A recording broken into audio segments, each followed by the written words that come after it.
Hello বন্ধুরা, আজকে চলে এসেছি ছোট্ট একটা মিনি ব্লগ ভিডিও নিয়ে। আজকে রথযাত্রা, সেই জন্য আমি বাড়িতে জিলিপি বানাচ্ছি। এই যে দেখুন, হাঁড়ির মধ্যে জল দিয়ে দিলাম, এক বাটি চিনি দিয়ে দিলাম, সাথে এই যে এলাচ ফাটিয়ে দিয়ে দিলাম। এবারে জলটা ফুটতে থাকবে। এই যে দেখুন, ব্যাটারটা তৈরি করে নিয়েছি। এই যে ময়দা আছে, ইনো আছে, হালকা সোডা আছে, আর একটু নুন দিয়ে এই যে ব্যাটারটা তৈরি করে নিয়েছি ঘন করে। এই যে দেখুন, সুন্দরভাবে ব্যাটারটা ফাটিয়ে নিচ্ছি।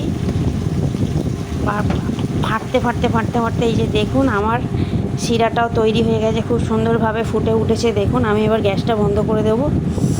দিয়ে গ্যাসেতে প্যান বসিয়ে নেব। প্যানটা গরম করতে দিয়ে দিয়েছি। এবারে তেল দিয়ে দেবো এর মধ্যে।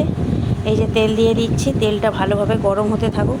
ততক্ষণ আমি ব্যাটারটা কাগজের মধ্যে দিয়ে রেডি করে নিই। এই যে দেখুন, একটা জিপার কাগজ নিয়েছি, তার মধ্যে জিলিপিটা আমি দিয়ে ভাজবো। প্রথমেরটা গেল 12টা বেজে, তারপরে সেকেন্ডগুলো দেখুন মোটামুটি ঠিকই হয়েছে। এবার চিনি রসের মধ্যে দিয়ে দিয়েছি। এই যে দেখুন, এটা লাল লাল করে বেশ ভেজে নিয়েছি, খুব সুন্দর। দেখুন কত ভালো দেখতে হয়েছে। এবার দেখুন জিলিপিটা কত সুন্দর হয়েছে। টাটা বন্ধুরা।